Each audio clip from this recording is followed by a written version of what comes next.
Olá, começa agora o Tela 1 especial desta terça-feira, dia 17 de julho. E hoje você confere duas reportagens da série Sustentabilidade.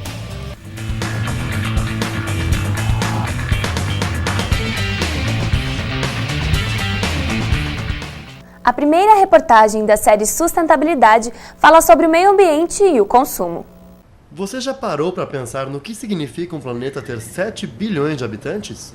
As necessidades de cada um são multiplicadas, o que faz com que a vida na Terra do jeito que é hoje dependa de vários elementos.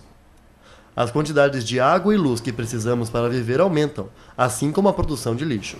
Existe também a questão da área verde, que é basicamente um espaço com cobertura vegetal que deve existir para garantir o bem-estar da população. A Organização das Nações Unidas determina que são necessários pelo menos 12 metros quadrados de área verde por habitante. Só que com o aumento da população, a possibilidade de existirem áreas verdes diminui, já que com mais pessoas, aumenta também a necessidade de espaço. Por mais que a situação soe complicada, existe algo que todos nós podemos fazer para ajudar. O segredo está na palavra sustentabilidade. Você sabe o que ela significa? Sustentabilidade.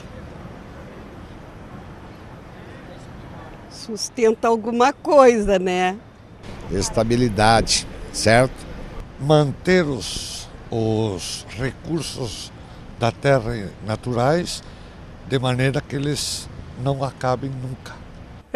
Quase isso. O termo sustentabilidade representa um conjunto de práticas que tem como objetivo equilibrar os interesses da população com a proteção ao meio ambiente. A própria Constituição do Brasil já fala disso no artigo 225.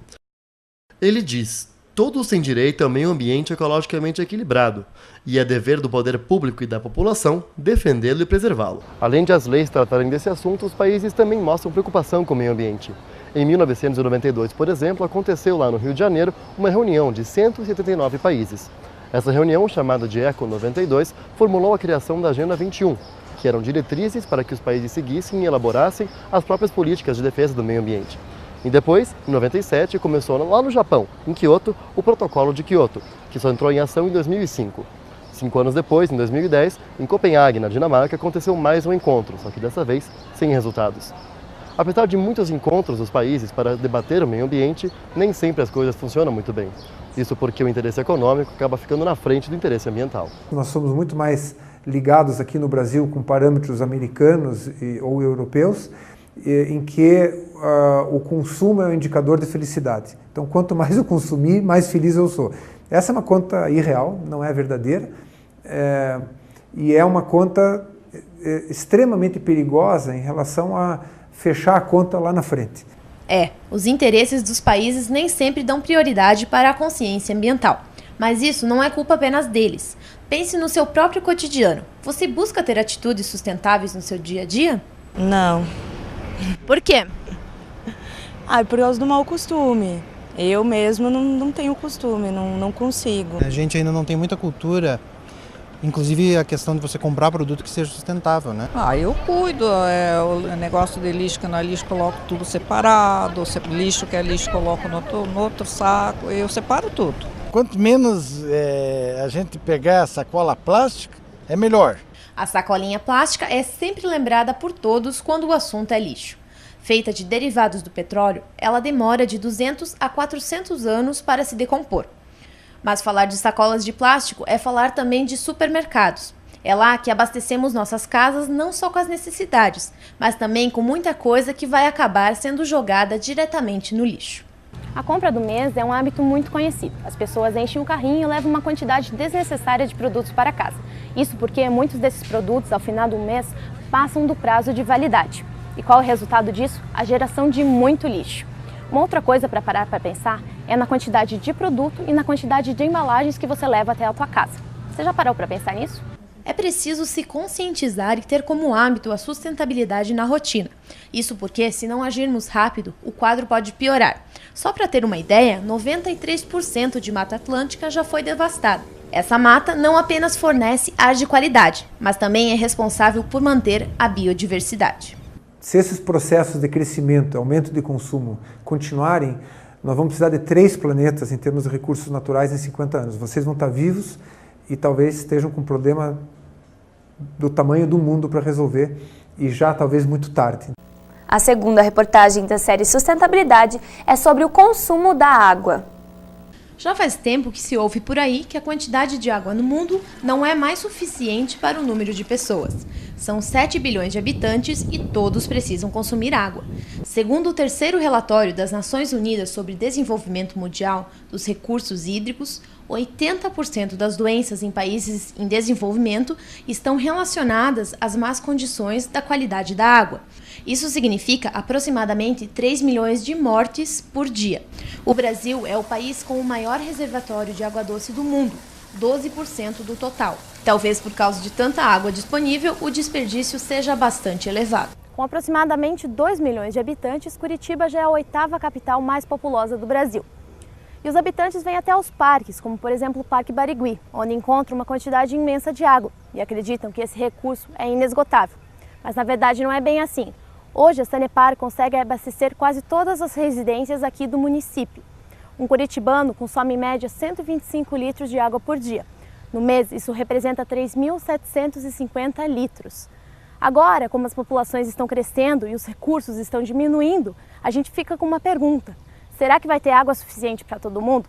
Isso vai depender muito do consumo de cada um. O risco sempre há, mas a consciência ecológica de ecossistema ela tem que haver realmente, né? Então a Sanepar tem um plano diretor que é de longa data.